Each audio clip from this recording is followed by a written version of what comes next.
UFC 311 just wrapped up, Makhachev versus Moicano, and oh my goodness, what an insane main card that was. And a crazy stat, every single undefeated fighter on this card lost their O. 4 fighters, absolutely insane. I went 7-5 on picks, and I have some fights to own up to. Some fights I was completely wrong on. I want to own up to it, take my L, and say, you know what? I said this guy was going to get steamrolled, and he held his own. I'm going to put some respect on some fighters' names that I didn't put respect on, and just give you guys a quick recap of the important fights on this card. I just streamed for 7 hours, so if you were there in the stream, thank you guys. Let's get right into the card, starting off with that main event. Islam Makhachev submits Renato Moicano in round 1 pretty quick. He submitted him in, 55 seconds? Really fast. I mean, what else is there to say? Renato Moicano got taken down. Islam got wrapped up a darts, and that was pretty much it. It looked for a moment in the beginning of the fight like Renato clipped Islam and he fell, but it turns out that the commentators claimed that it was like a hit to the armpit and Islam like slipped. It wasn't an actual knockdown. For a second, whenever that happened, I was like, oh crap, Renato Moicano just knocked down Islam, the pound-for-pound #1 fighter in the world. Is Moicano really about to get his money? But no, Islam proved why he is the #1 pound-for-pound fighter in the world, submitting Renato Moicano in round 1. And he seemed very upset in the post-fight interview, like very angry. I think he's very upset because he really wanted to beat Arman Tsarukyan. And now he's not going to feel like he can move on to welterweight without beating Arman. It looked like he kind of was on the edge about calling out Bilal. I don't know if you guys noticed in the post-fight interview. He seemed like he was like, this is my belt, but almost like he wanted to say he wanted to go for another belt. You get me? But I think he really wanted that Arman fight tonight instead of Moicano. He runs through Moicano. Respect to Moicano for taking the fight against the pound-for-pound #1 fighter in the world on 1 day's notice. But he gets submitted. And man, Moicano didn't really have much to lose coming into this fight. He accepted a fight against Islam, who's the best fighter in the world. And yeah, man, he fell short. It is what it is. Moicano can go back to the drawing board. No shame in losing to Islam. Islam is now on a 15-fight win streak in the UFC, which ties Kamaru Usman for second place behind Anderson Silva. One more win, and he will tie Anderson Silva's record of the longest win streak in UFC history at 16. He has broken the lightweight title defense record now at 4. He's defended his belt 4 times, passes up Khabib, who has held the record and tied the record for a while. And in my opinion, I think this stamps Islam as the greatest lightweight of all time. 4 title defenses, 15-fight win streak, pound-for-pound #1 fighter, more finishes in this win streak than Khabib, finish 8 of his 9 last fights, and Islam is on an absolute tear. And yeah, man, he proved that no matter who's in there, Arman, Renato, King Kong, if you're in there with Islam Makhachev, it's going to be a long night for you. And I genuinely believe this guy is the best fighter on planet Earth right now. In terms of the striking, to the grappling, to the submissions, I mean, this guy can do it all. He can KO you. He can outbox you. He can out-kickbox you. I mean, he was outboxing Dustin Poirier in their fight, who is the best boxer in the lightweight division. And Islam, I don't say he made it look easy, but he was outstriking and outboxing Dustin Poirier, which is very, very impressive. And then he still secured a submission in round 5. But he makes very easy work of Renato Moicano. Got a feel from Moicano. Part of me was hoping that he would somehow pull it off and pull off an insane upset. And then we could say, Moicano wants money, baby. And now I have the belt and I'm going to get all the money. But unfortunately, Moicano will not be getting his money tonight. No, he will. I really hope the UFC threw him a bag. But in terms of who Islam fights next, listen, do I think Arman deserves to get booked right away? I don't. I'm going to keep it real, guys. Arman blew it. He had the pound-for-pound #1 fighter right in front of him to fight a rematch. He was on a win streak, but Arman blew it. He pulls out literally the day before the fight. I think Arman needs to rematch Charles to decide who's the #1 contender. And maybe in a 5-round main event of a fight night somewhere huge, Arman versus Charles. Because the first fight was 3 rounds. It felt like it was unfinished business. And if it would have went 5, it felt like Charles could have took over. Who knows? But Arman versus Charles, in my opinion, to determine the #1 contender. No matter who rematches Islam, whether it's Charles or Arman, that's going to be a sick fight. But yeah, man, Islam moves up to 27-1 in his career. Another submission win, as I said, finished 8 of 9 wins. Most lightweight title defenses. The pound-for-pound #1 fighter in the world. This guy's truly the greatest fighter we've ever seen. I mean, I don't know what else to put it. Makhachev embodies what it is to be pound for pound. Because if you guys remember, I'll recall this one more time. Whenever John Jones was faced with the same proposition of facing Chael Sonnen on short notice, he did not want to take the fight. He backed out of the fight, canceling the entire UFC event. Makhachev steps up on 1 day's notice, takes a new opponent, and beats him handily. And that's the pound for pound #1 fighter in the world, guys. That's what happened in the main event. Yeah, I think Arman versus Charles next for the #1 contender. Islam can stay on the sidelines until then. Let's get on to that co-main event where I have some owning up to do, because I spent the last month telling you guys about how Umar was going to absolutely dismantle Merab, how he was the better striker, the better everywhere, and that Umar was just going to have cardio and takedowns, and that would not be enough to for Merab to beat him. And yeah, Merab proved me wrong, guys. I got to put some respect on Merab's name. I made a video trashing Merab the other day, saying that he's not good. All he has is cardio and takedowns. Whenever he faces Umar is going to be the better kicker, the better striker, the better grappler. And yeah, I was wrong, man. Merab looked great in this fight. His cardio looked as insane as ever. Umar faded in the later rounds. In the first round, it was a good round. I thought you could edge it either way. I'd have to rewatch the round to see who definitively won, but I gave it to Merab live. Second round, I gave to Umar. He cracked Merab pretty good. And yeah, man, the last 3 rounds were clearly Merab. I mean, he was just kind of toying with Umar in that round 4 and 5. He broke the all-time takedown record. Merab Dvalishvili is the new holder of the all-time takedown record. He passes up GSP, who had 90. I'm not sure how many Merab got. It's somewhere in between 93 and 95. But listen, I think Merab, he's earned my respect. I said he's not good. Merab is good. I hounded on Merab for a long time, guys, because Merab is not the most entertaining fighter. But I will say this fight with Umar was an absolute banger. Merab showed up and showed out. He took this fight on 6 weeks' notice with a leg injury, showed up, defended his belt, defeated the Dagestan fighter who was 18-0, coming in with all the hype. Proved that he, quote-unquote, didn't deserve the title shot. I don't think Umar necessarily deserved it, but it made sense because there was nobody else, you know? Petr Yan had already gotten 50-45. Corey Sandhagen had just come off a loss. Figueiredo came off a loss. It's like Sean O'Malley come off a loss. The only person that made sense was Umar. So I am glad he got a shot, but Merab proved that this is his throne, man. Extends his bantamweight win streak to 11, I believe, or 12. His win streak in the UFC is at 12. I think one of his fights was a catchweight, but he has the longest win streak in bantamweight history at 11. Defends his belt for the first time after winning the belt against Sean O'Malley at UFC 306. And yeah, man, Merab proved me wrong. Merab was throwing haymakers in this fight. I was like, oh, hold up. Is he going to crack Umar and knock him out? I was legit worried for Umar because Merab, a guy that I've criticized for having absolutely no power in his hands, was throwing haymakers. And I was like, oh, wait, maybe he'll crack Umar. And in the 5th round, I mean, he was just toying with Umar, taking him down at will, making him look silly. And yeah.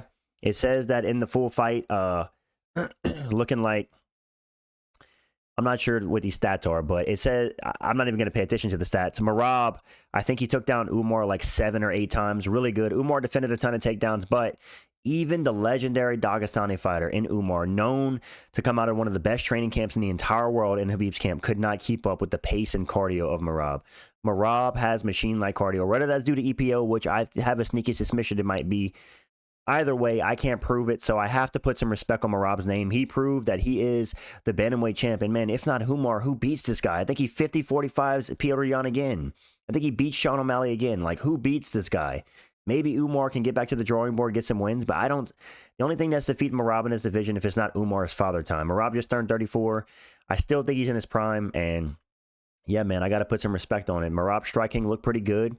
His takedowns were getting thwarted in the beginning of the fight, but he did get Umar down for the first time, I think, in the 3rd round, 2nd or 3rd round, and after that, it was easy pickings. He was taking Umar down a lot easier as the fight went on, and as Umar gassed out, like I said, I think you give Merab rounds 1, 3, 4, and 5, so 4-1 in my scorecard, 49-46 for Merab.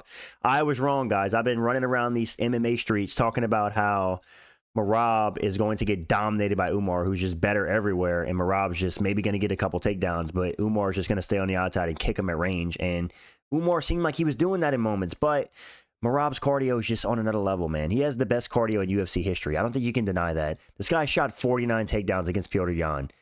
Who has cardio like Merab? I think he shot like 25, 28 takedowns in this fight, somewhere around there. Merab's an absolute machine. He has the most fitting nickname in UFC history, and yeah, man, he, in my opinion, pretty much dominated Umar outside of a couple moments where he got cracked. It was a dominant performance by Merab.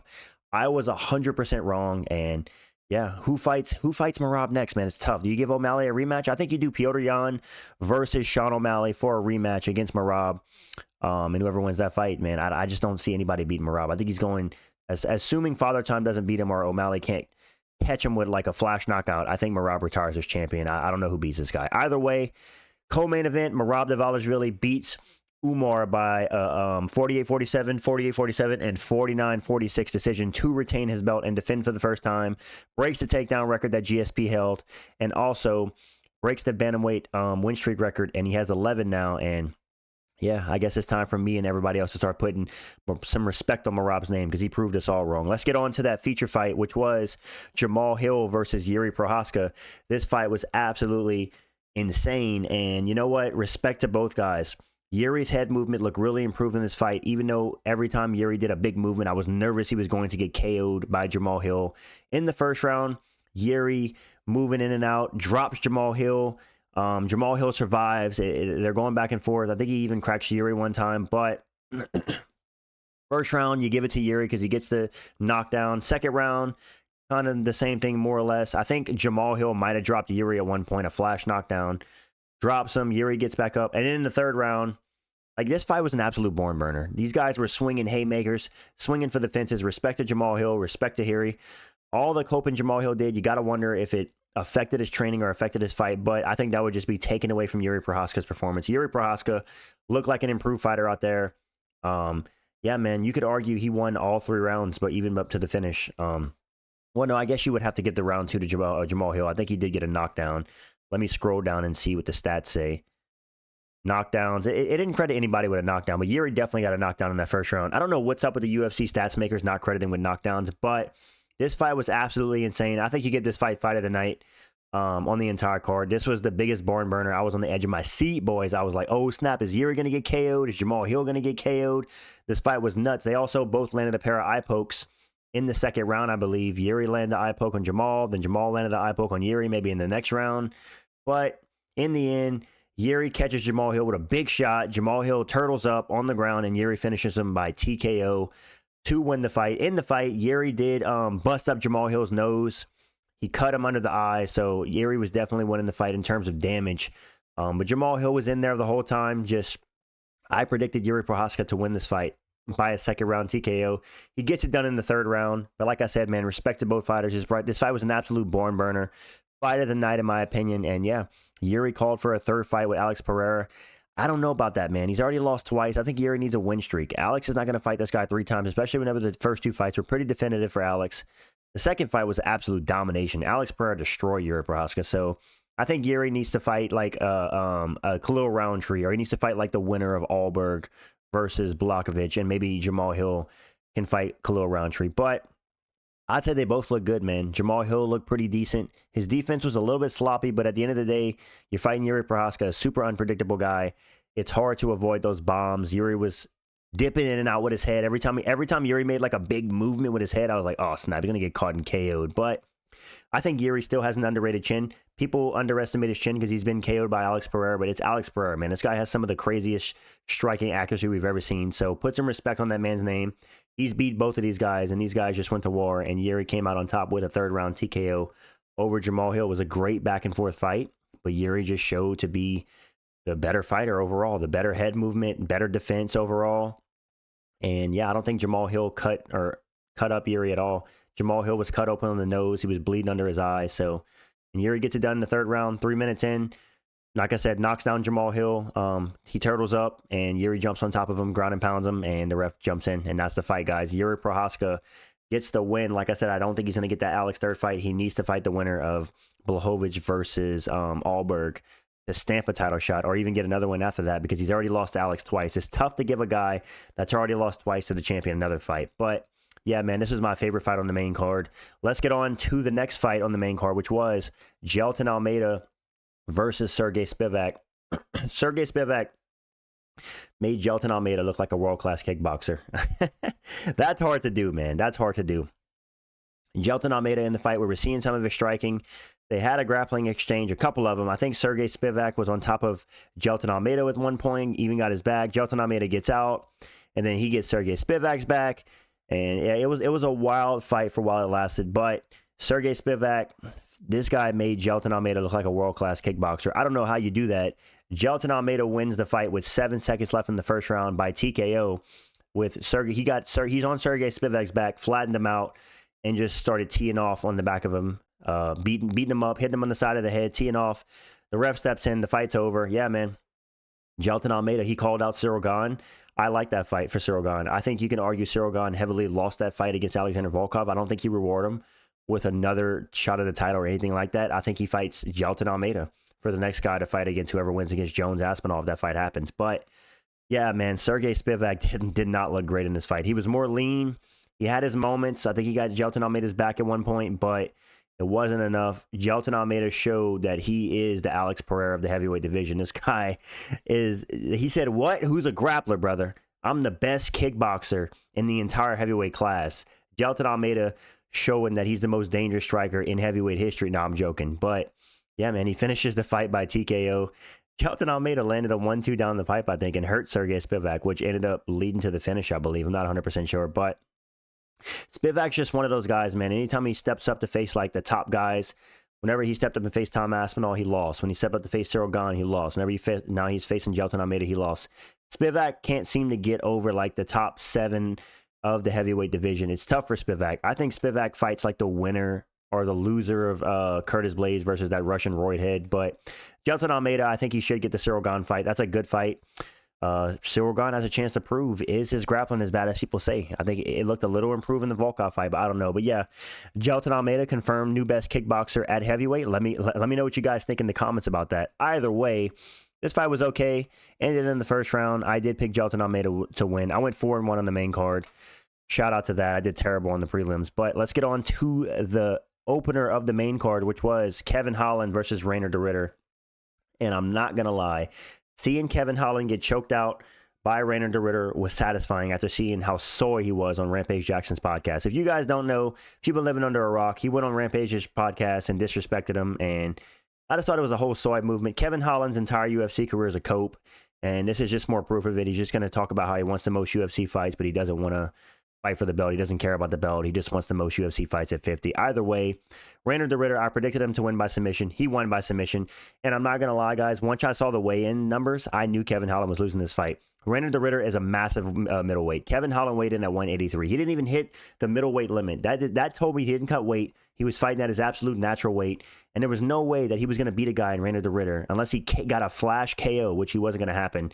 Kevin Holland has a little bit overrated power, but Reinier de Ridder guaranteed was walking in that cage around 200, 205 pounds. So he probably had like a 20-pound weight advantage over Kevin Holland. So even if Kevin Holland was a better grappler or a better wrestler, whatever you want to call it, which Kevin Holland's wrestling is mid, Reinier de Ridder was always going to take him down, man. He was always going to take him down. Too big, too strong, too physical. He gets the choke on Kevin Holland in the first round, just a minute and a half into the fight. Just too good, man. Reinier de Ridder, 2 submissions in the UFC, submits Kevin Holland, submits GM3. What a great start to this guy's UFC career. I think he's underrated, man. He's going to Looney Tunes his way into the top 5 in middleweight, just like Dricus du Plessis did. And who knows, maybe we can get Looney Tunes 1 DDP versus Looney Tunes 2 Reinier de Ridder down the road. That will be an absolute barn burner. Can you imagine the striking and grappling exchanges in that fight? But yeah, Kevin Holland once again loses by way of cope. He's just going to say that he's fighting bigger guys and that's what happens when you fight bigger guys. You risk getting submitted. So he's going to cope some more. Yeah, man, I think Kevin Holland's going to lose his entire fan base just over that Rampage podcast. But all jokes aside, respect to Kevin Holland. He fights often. I just don't like the way he goes about his career. If you're going to be a professional fighter, you need to have goals, or you're never going to win fights. So, and Kevin Holland's lost 4 of his last 5, so he's on thin ice. He needs to win a fight, or the UFC's going to cut him. I know they like Kevin Holland, but the UFC has shown they'll cut anybody. He's lost 4 of his last 5. He needs to win in his next fight. Reinier de Ridder, 2-0 in the UFC now, 2 submissions, submitted GM3, who's the middleweight submission king, and submitted Kevin Holland. Listen, man, this guy's probably going to be looking to the top 15 pretty soon. I don't know who else you give him. Maybe you give him Michel Pereira. I don't know. But yeah, I was very impressed by Reinier de Ridder. I did pick him to win by submission, but to see it actually happen in the fight was absolutely crazy. So respect to Reinier de Ridder. For Kevin Holland, he needs to take a step down in competition if he wants to win a fight. I know he claims he doesn't care about his UFC career, but if he wants to win a fight, he needs to take a big step down in competition or go back to welterweight. And like I said, Reinier de Ridder should be looking up to those rankings. He deserves it after beating GM3 and Kevin Holland. Let's get on to the last fight I want to talk about. Peyton Talbott versus Honey Barcelos. Peyton Talbott, Looked absolutely atrocious in this fight. I picked Peyton Talbott to KO Raoni Barcelos by the second round out, because in my mind I was like, I used that MMA math, which you should never do. I was like, what's his name? Umar Nurmagomedov KO'd Barcelos out cold. Peyton Talbott, who just got a 19-second KO in his last fight and then took 8 months off or whatever, and he destroyed Cameron Simon. I was like, he's going to chin Raoni Barcelos, who's probably chinny at 37 years old. No. Peyton Talbott might have the most soy wrestling in the entire bantamweight division. I'm never picking this guy again until he fixes his wrestling. Send this guy to Dagestan for 3 to 5 years and forget about him, brother, because his wrestling looked absolutely atrocious in this match. I mean, Raoni Barcelos wasn't even trying and he was getting takedowns. Peyton Talbott confirmed the most soy wrestler at bantamweight. Fraud checked, man. Like I said, guys, 4 undefeated fighters on this card lost their O. Peyton Talbott lost his O. Umar Nurmagomedov lost his O. Clayton Carpenter lost his O. And there was one more, I forget. Reinier Nakamura lost his O. Reinier Nakamura, another fraud check. Looked terrible against Muin Gafarov, who was a guy who was 1-2 in the UFC. But yeah, man, Peyton Talbott looked terrible. He is tough. He did hang in there, and he didn't panic whenever he was in bad positions. I'll give him that.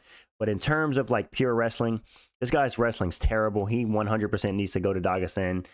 Yeah, just go to Dagestan and forget about this guy, because if he doesn't train his wrestling, he's going to get steamrolled by any wrestler in the bantamweight division. This division's too good to have the level of wrestling he has. And I was talking about in recent videos, the glaze was insane for me, boys. I was talking about this guy as a potential title challenger. I was 100% wrong. So, yeah, Peyton Talbott gets fraud checked by Barcelos. Barcelos easily beats him 30-27, 30-26. Easy win for Barcelos. And for Reinier Nakamura, he looked absolutely embarrassing against Muin Gafarov. Even got dropped at one point. Convincingly lost that fight. And Clayton Carpenter put up a decent fight against Tagir Ulanbekov, but wasn't enough. Ulanbekov secures the decision, and Khabib's fighters on the card go 2-1. Umar loses his O, that legendary O that was held by so many of the family. I mean, Usman Nurmagomedov is undefeated. Umar was undefeated. Islam only had 1 loss. Khabib was undefeated. You know, all these guys undefeated. And Merab takes the legendary O. And yeah, man, this was overall, I would give this card like a 7.5 out of 10, maybe an 8. I think it was a 7.5 for me, though, because the prelims were pretty bad. I did not enjoy the prelims. It was just a lot of crappy fights. But the main card delivered. I'd say the main card was like an 8.5 out of 10, and the prelims like a 7. So you average it out to like a 7.5 out of 10. Great card overall. The freaking main event, the main card was absolutely insane. Yeah, man.